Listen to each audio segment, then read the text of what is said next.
एक तिनका ഒരു വൈക്കോൽ കഷ്ണം. അയോധ്യ സിംഹ് ഉപാധ്യായ് ഹരിയൗദ്.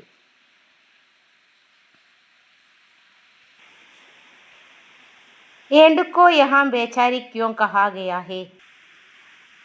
അഹങ്കാരത്തെ ഇവിടെ പാവം എന്ന് പറയുന്നത് എന്തുകൊണ്ടാണ്? एक छोटा सा तिनका जो आंग में पड़कर कवि को बड़ा दर्द होता है, इसलिए एंड दमंड को भाग जाना पड़ा.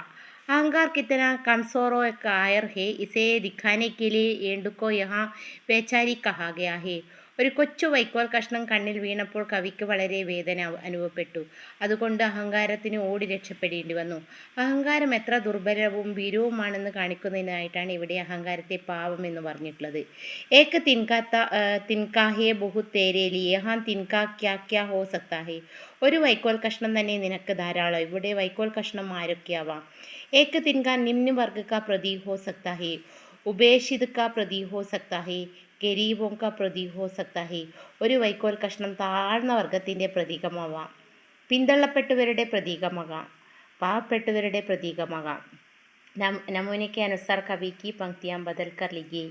ഏക്ക് മാതൃകയനുസരിച്ച് കവിതയുടെ വരികൾ മാറ്റിയത്. ഏക്ക് തിൻക ആങ്ക് മേ മേരി പടാ, മേരി ആങ്ക് മേക്ക് തിൻക പടാ. ഏക് ദിൻ ജബ് താ മുണ്ടേർ പർ ഗടാ, ഏക് ദിൻ ജബ് മുണ്ടേർ പർ ഗടാ താ. ആ अचानक दूर से उड़ता हुआ, अचानक दूर से उड़ता हुआ आया. मैं झिझक उड़ा हुआ बेचैन था, मैं बेचैन सा झिझक उड़ा. लाल होकर आंख भी दुखने लगी, आंख भी लाल होकर दुखने लगी. मुड़ देने लोग कपड़े की लगे, लोग कपड़े मुड़ देने लगे. एंड बेचारी देवे पांबों वागी, बेचारी एंड देवे पांबों वागी. एंडन तू किसके लिए इतना रहा, तू किसके लिए इतना एंडता रहा. एक तिनका है बहुत तेरे लिए, एक तिनका तेरे लिए बहुत है. ആശയം സമജിയെ ഓർ സഹി വാക്യ ബനായേ. ആശയം മനസ്സിലാക്കി ശരിയായ വാക്യം ഉണ്ടാക്കുക. ദമണ്ടി മുണ്ടേർ पर गड़ा था, तिनका दूर से आकर आंख में पड़ गया, एंट चुपके से भाग गया, आंख में लाल होकर दुखने लगी.